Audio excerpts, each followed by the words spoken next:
Halo, selamat pagi. Assalamualaikum warahmatullahi wabarakatuh.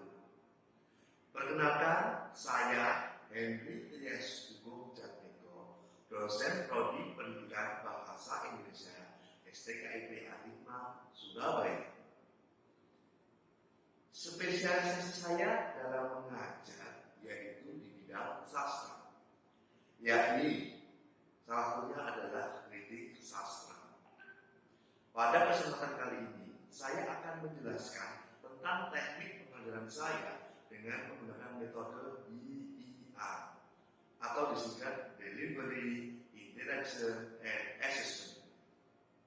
Pada mata kuliah kritik sastra memiliki bobot 2 SKS. Sebelum menjelaskan tentang teknik pengajaran saya akan mendeskripsikan mata kuliah kritik sastra. Kritik sastra merupakan mata kuliah yang berfungsi untuk memberikan gambaran luas tentang bagaimana mahasiswa itu berpikir kritis dalam membaca karya sastra. Mata kuliah ini sangatlah kompleks, yakni mahasiswa calon guru pendidikan bahasa Indonesia akan dapat menulis artikel ilmiah yang berreputasi atau terbit di seminar nasional. Dengan mengikuti mata kuliah ini, mahasiswa mampu menganalisis keanekaragaman genre karya sastra, baik sastra Islami maupun sastra pada umumnya. Selain itu, mahasiswa mampu memisahkan genre sastra yang sesuai untuk bahan ajar di sekolah. Selanjutnya, mahasiswa mampu mengapresiasi sastra dalam bentuk puisi, prosa, maupun drama. Selain itu, mahasiswa mampu memberikan argumentasi dengan pisau teori sastra terhadap hasil analisisnya. Berikutnya, mahasiswa mampu menguraikan solusi sastra atau kritik sastra. Selanjutnya, mahasiswa mampu menguraikan ciri perbedaan telaah kritik sastra. Yang berikutnya, mahasiswa mampu membuat artikel ilmiah melalui pendekatan kritik sastra. Dan yang terakhir, mahasiswa mampu mengkomunikasikan teori sastra dengan interdisipliner ilmu lainnya dalam membuat artikel ilmiah. Untuk bisa mencapai kemampuan tersebut, mahasiswa akan diberikan topik-topik yang akan dibahas 14 kali pertemuan dengan menggunakan platform pembelajaran online. Mata kuliah ini akan membahas 1. Kritik sastra dan integrasi nilai Islam. Yang kedua, jenis kritik sastra. Yang ketiga, metode kritik sastra. Yang keempat, aliran kritik sastra. Yang kelima, perkembangan kritik sastra pada sastra Islam di Indonesia. Yang keenam, sosiologi sastra. Yang ketujuh, psikologi sastra. Yang kedelapan, pemetaan materi sastra di SMA. Dan yang ke-9 adalah menyusun artikel ilmiah. Setelah mengetahui deskripsi singkat tentang mata kuliah kritik sastra, saya akan menjelaskan teknik pengajaran saya menggunakan DIA. Yang pertama yaitu delivery. Saat delivery, saya menggunakan textbook. Textbook ini adalah textbook yang hasil dari penelitian saya, buku karangan saya sendiri, yang kemudian digunakan oleh mahasiswa. Buku karya saya ini berjudul Kritik Sastra Berbasis Pendidikan Agama. Dan secara tekstual, buku ini merupakan buku yang disusun karena kebutuhan seorang guru bahasa Indonesia. Selanjutnya, menggunakan problem based learning. Saya meminta mahasiswa untuk menemukan permasalahan-permasalahan pembelajaran sastra yang ada di sekolah, yang kemudian dikaitkan dengan teori-teori yang ada tentang aliran-aliran sastra di dalam buku teks, kemudian tentang sejarah sastra di dalam buku teks, dan lain sebagainya. Berikutnya, teknik pengajaran saya yaitu interaksi. Interaksi ini saya berinteraksi dengan mahasiswa dalam perkuliahan dengan memberikan stimulus di kelas agar setiap mahasiswa aktif dan terjadi pembelajaran dua arah. Yang kedua, saya menggunakan WhatsApp Group. WhatsApp Group digunakan untuk ajang diskusi antara dosen dan mahasiswa selama 24 jam, 7 hari dalam seminggu. Kami bisa berdiskusi pada jam-jam apapun.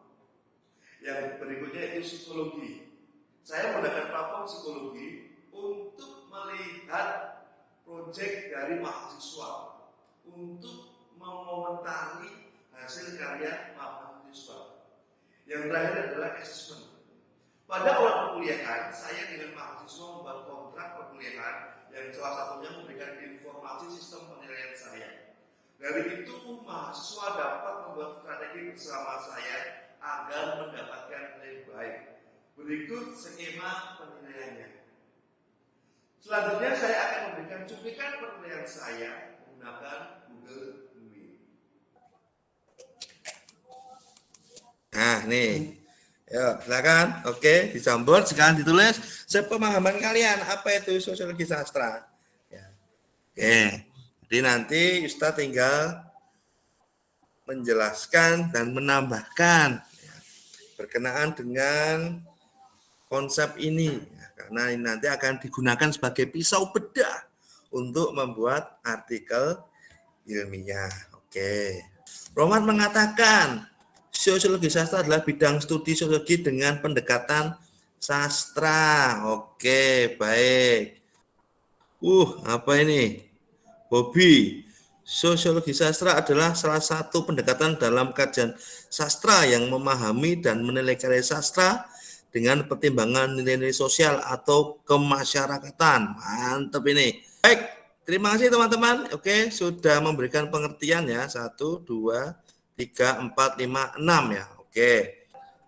Coba salah satu perwakilan menjelaskan secara lisan apa itu sosiologi sastra. Oke, salah satu silakan. Ya, silakan Pen. Mas Wendy. Menurut saya sosiologi sastra berdasarkan pengetahuan saya yaitu studi pendekatan terhadap sastra, Ustaz.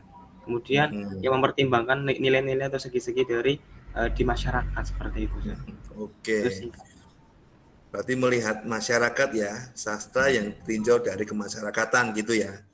Oke, terima kasih ya teman-teman sekalian sudah menuliskan tentang pengetahuan ya tentang sosiologi sastra, kemudian sudah menularkan pengetahuan itu melalui lisan ya, melalui lisan sehingga kita sama-sama memahami. Oke. Nah, sekarang Ustadz mau menambahkan ini dari apa yang mahasiswa atau teman-teman sekalian pahami, Ustadz akan menambahkan di materi Ustadz. Oke. Baik teman-teman sekalian ya. Oke. Nah, teori sosiologi sastra ini menurut prinsip, metode, cakupan dan batasan. Oke. Nah, prinsip sosio ini ya ini apa? Mengakui hubungan logis ya antara karya sastra dengan kehidupan sosial. Karena karya sastra apapun merupakan ciptaan pengarang yang hidup di tengah masyarakat dan tidak bisa lepas dari sosial budaya dalam melahirkan karya. Oke, jadi teman-teman sekalian, pernyataan atau konsep atau pengetahuan yang teman-teman sekalian sudah jelaskan di Jamboard maupun secara lisan itu, ya, kurang lebih ya, sudah hampir sama ya dengan teori yang ada. Jadi sastra itu tumbuh di dalam masyarakat. Dan tentunya karya-karya yang tumbuh di tengah-tengah masyarakat pasti memengaruhi karya itu. Tergantung siapa penulisnya. Telah kita ketahui ya, bahwasanya Habibur Rahman El-Shirazi itu tumbuh di tengah-tengah masyarakat di Mesir. Ya, dia mampu menghasilkan ya, karya sastra ya, ayat-ayat cinta ya, yang bercorak apa? Bercorak di Mesir ya, di Mesir. Bagaimana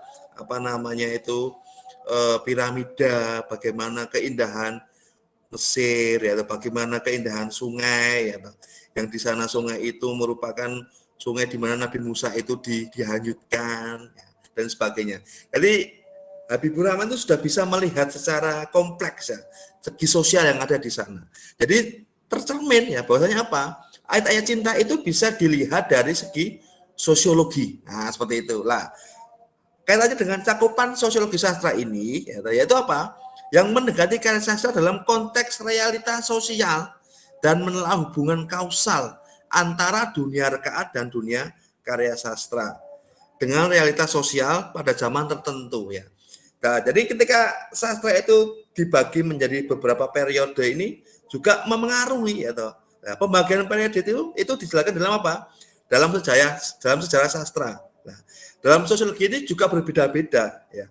Kondisi sosial, konteks sosial yang ada di dalam lahirnya karya sastra itu berbeda-beda. Kemudian batasannya adalah pengkajian sosiologi sastra tidak dapat dimaksud sebagai studi sosiologi, yang telah memiliki prinsip dan metode sendiri. Jadi ya sosiologi sastra ya sosiologi sastra, sosiologi ya sosiologi, gitu. Jadi tidak bisa disamakan ya. Karena memang sosiologi itu yang dikaji adalah kehidupan nyata, ya, kehidupan manusia nyata. Tapi kalau di sosiologi sastra dari apa? Dari kondisi sosial di dalam karya sastra itu yang kemungkinan ya, atau memiliki kausalitas ya, disebabkan oleh kondisi sosial si pengarang seperti itu. Ini seperti ini ya gambarnya ya. Bahwasanya karya sastra merupakan dokumen sosial. Setiap dokumen sosial itu merekam realitas sosial di mana karya sastra itu diciptakan. Ada yang tahu maksud ini? Oke. Oh, silakan Mas. Oke, baik. Oke. Mungkin sepemahaman saya merekam dokumen sosial itu di mana karya sastra itu diciptakan. Saya kasih contoh, misalkan seperti tadi yang disebutkan novel Bumi Manusia. Nah, di situ Pramudia Anantatur sebagai penulis tentunya akan menceritakan kondisi sosial pada saat itu. Sebagaimana di zaman itu memang penjajahan dan juga orang-orang Belanda di Indonesia seperti itu. Mungkin itu, Ustaz. Oke, baik. Masyarakat cenderung dinamis dan karya sastra akan bercermin pada hal itu, ya. Maksudnya gimana? Masyarakat itu tidak tetap kondisinya itu, gitu. Dia akan terus berubah. Ya, dia akan terus berubah. Kenapa? Dia adalah manusia sosial, ya. Bukan serta-merta kalau orang miskin itu bakal manut terus, tidak. Bisa jadi orang miskin itu akan juga bisa memberontak kan begitu ya. Orang kaya itu pasti akan dan mau, tidak juga. Nah, seperti itu loh. Ya, maka kondisi sosial ini akan terus berubah, ya, akan terus berubah. Faktor sosial diutamakan untuk mencermati karya sastra. Oke. Lah, di situ itu berkaitan dengan segi sosial itu kan bisa kita lihat ya, bagaimana konflik ya toh, konflik sosial seperti apakah berkaitan dengan novelnya Ronggeng Dukuh Paruk ya toh, karyanya Pak Ahmad Tohari itu ya toh. Jika kita lihat itu konflik sosialnya apa sih ya toh. Oh, ternyata konflik sosial salah satu yang muncul itu adalah saat orang-orang itu pada makan ya toh, makan yang dikatakan itu apa ya? Kayak ya bongkrek, betul ya, bongkrek ya toh, bongkrek ya. Bongkrek habis makan bongkrek itu atau mati semua ya toh. Ternyata apa? Itu menjadi masalah sosial di sana itu, ya toh. Nah, pembuat bongkrek itu apa? Menjadi sedih juga ya toh, dan merasa tertekan, ya toh, menjadi masalah. Kemudian apa? Dikecam oleh seluruh desa. Nah, dianggap bongkrek yang dibuat itu telah meracuni warga desa ya.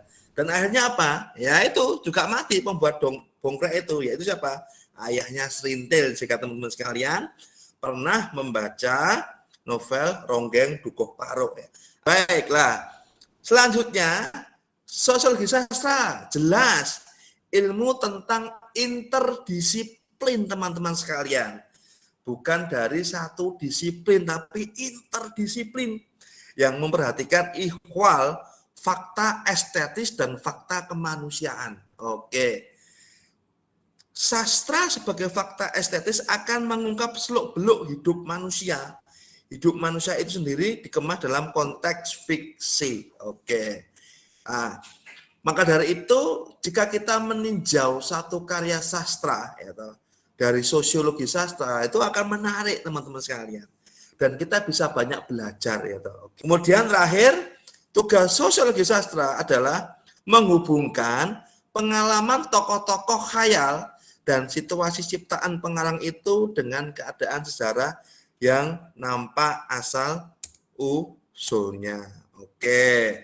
Baik, sampai sini ada yang ingin ditanyakan teman-teman sekalian? Tadi Ustaz, izin bertanya. Oke, silakan Fendi. Baik.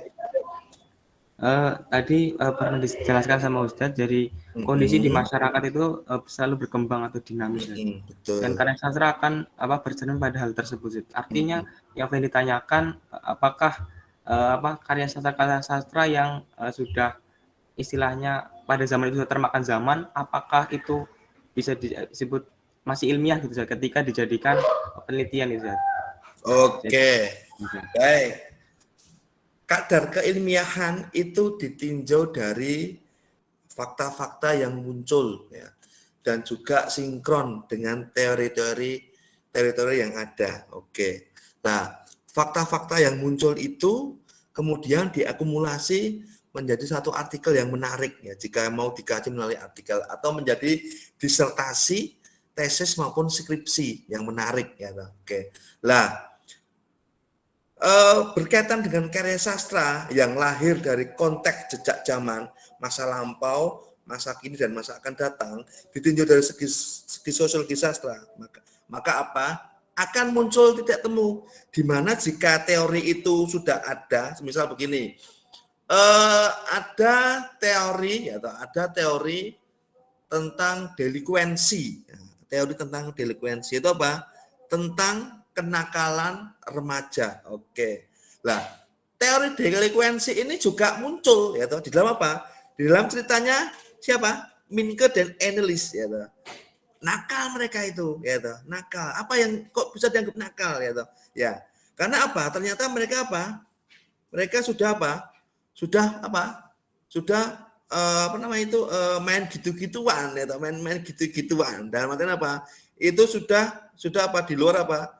Di luar dari norma yang berlaku ya, norma yang berlaku ya, seperti itu. Jadi ternyata teori ini muncul ya, muncul ada teori ini, ternyata zaman dahulu juga ada kenakalan yang model seperti ini. Nah, maka apa? Sinkron ilmiah ya. Maka dari itu ada yang namanya apa? Keabsahan teori atau validitas teori ya, triangulasi teori seperti itu. Maka biar kadar ilmiahnya itu tidak dipertanyakan ya, maka perlu adanya itu. Gitu ya Pendi ya? Oke, baik, terima kasih Pendi atas pertanyaannya, menarik ini. Oke, saya lanjutkan ya. Nah, sosiologi sastra adalah pendekatan terhadap sastra yang mempertimbangkan segi kemasyarakatan. Oke, hal ini kita setuju ya. Oke, yang kemudian berlanjut ya toh. Masyarakat merupakan kenyataan objektif dan manusia merupakan produk masyarakat ya, perlu diingat ya, manusia itu adalah produk masyarakat. Masyarakat merupakan kenyataan objektif dan manusia produk masyarakat, dan sesungguhnya sosiologi dan sastra berbagi masalah yang sama. Oke, seperti halnya sosiologi sastra juga berurusan dengan manusia dalam masyarakat sebagai usaha manusia untuk menyesuaikan diri dan mengubah usahanya untuk mengubah masyarakat. Terakhir adalah sosiologi sastra dapat memberi penjelasan yang bermanfaat tentang sastra dan bahkan dapat dikemukakan bahwa tanpa sosiologi pemahaman tentang sastra itu belum lengkap. Oke, baik teman-teman sekalian. Oke. Tuliskan nilai sosial dari cerpen atau novel ya, boleh ya, cerpen atau novel yang pernah dibaca. Oke ya, cerpen atau novel yang pernah dibaca. Nah ini ya. Nah, oke, pertama tuliskan namanya dulu, yang kedua judul novelnya atau cerpennya, kemudian nilai sosial yang mungkin muncul ya, atau di dalam karya itu. Oke. Ya. Baik, wah Wahyu ini ya toh. Novelnya berjudul apa ini? Surabaya Tumpah Darahku. Nah,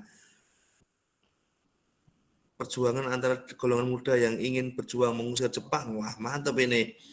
Karya siapa ini Wahyu? Novelnya ini? Karyanya Suparto Brata, Ustaz. Oh, Suparto Brota, betul ya. Bisa melanjutkan lagi. Nah, sambil Ustadz ngomong nih. Oke. Nah, oke. Teman-teman sekalian, oke, terima kasih sudah mengisi Jamboard yang ada di layar laptop maupun layar HP. Oke, ini perlu kiranya disampaikan secara langsung. Oke, siapa satu saja? Oke. Apa yang sudah ditulis di apa namanya itu? Di lembar ya, di lembar Jamboard. Satu saja. Oke. Saya, Ustaz, Oke, silakan Mas Wahyu. dari buku yang saya baca, berjudul Surabaya Tumpah Darahku ini memiliki nilai sosial terkait perjuangan. Perjuangan ini dilakukan oleh orang-orang Ambon pada masa penjajahan Jepang di Surabaya. Oke, baik. Terima kasih Mas Wahyu atas tanggapannya. Oke, baik ya. Oke. Nah, dari novel atau cerpen yang pernah dibaca ini, ya, kita akan membuat satu proyek ya, proyek bersama. Ya. Proyeknya itu adalah nanti teman-teman sekalian ya membuat artikel ya, membuat artikel ilmiah yang nanti bisa termuat di jurnal terakreditasi maupun ber-ISSN dan juga seminar internasional maupun seminar nasional yang diprosidingkan. Oke. Di dalam struktur artikel itu yaitu ada judul, ada abstrak, ada pendahuluan, ada kajian pustaka, ada metodologi penelitian atau metode penelitian, ada hasil dan pembahasan dan juga simpulan serta daftar pustaka. Ini merupakan struktur dari artikel jurnal atau sering muncul di dalam permintaan atau template di seminar nasional maupun internasional. Yang diminta seperti ini, gambaran besarnya. Oke. Jadi teman-teman nanti tinggal menyesuaikan. Saya tuliskan struktur artikel ilmiah ya atau jurnal ya. Oke, coba Pak, ya silakan secara singkat saja ya. Oke. Baik, oke, teman-teman sekalian ya, oke. Nanti pas saya ini boleh saling mengkoreksi di dalam sini ya toh. Nah, ini sambil membaca yang ada di psikologi, nanti link yang saya bagikan di grup WA, nanti saling menambahkan di link ini. Oke, contohnya sudah ada semua di psikologi. Nanti teman-teman sekalian bisa mengunduh di sana. Oke. Baik, terima kasih. Oke, untuk perkuliahan hari ini. Oke, sekarang perlu kita refleksi ini ya, perlu kita refleksi pada pertemuan hari ini. Kira-kira pada pertemuan hari ini itu teman-teman dapat apa? Oke, silakan. Saya Ustaz, Silakan Bobi, monggo Bobi. terkait refleksi mata kuliah pada hari ini, alhamdulillah saya sangat bermanfaat sekali Ustaz untuk menambah wawasan kita, untuk menambah pengetahuan kita mengenai tentang sosiologi sastra. Dan tentunya apa yang dikatakan oleh Mas Fendi juga tadi sangat berkaitan erat dengan sebuah pembuatan penulisan artikel ilmiah yang bisa dijadikan kita untuk dapat mempublikasikan ke dalam sebuah jurnal internasional maupun nasional. Dan tentunya sangat bermanfaat sekali bahwasanya kita perlu mengkaji atau memahami sosiologi sastra ini sebagai salah satu nilai-nilai kehidupan yang perlu kita kembangkan untuk di kemudian hari agar kita bisa memahami apa itu sosiologi sebenarnya dan nilai-nilai kehidupan yang akan kita perdalam selanjutnya. Begitu Ustadz Henry. Terima kasih Ustadz. Ya, mantap ini Mas Bobi. Oke. Nah, itu tadi adalah cara saya mengadakan perkuliahan online. Semoga video tersebut bermanfaat. Salam literasi. Sampai jumpa.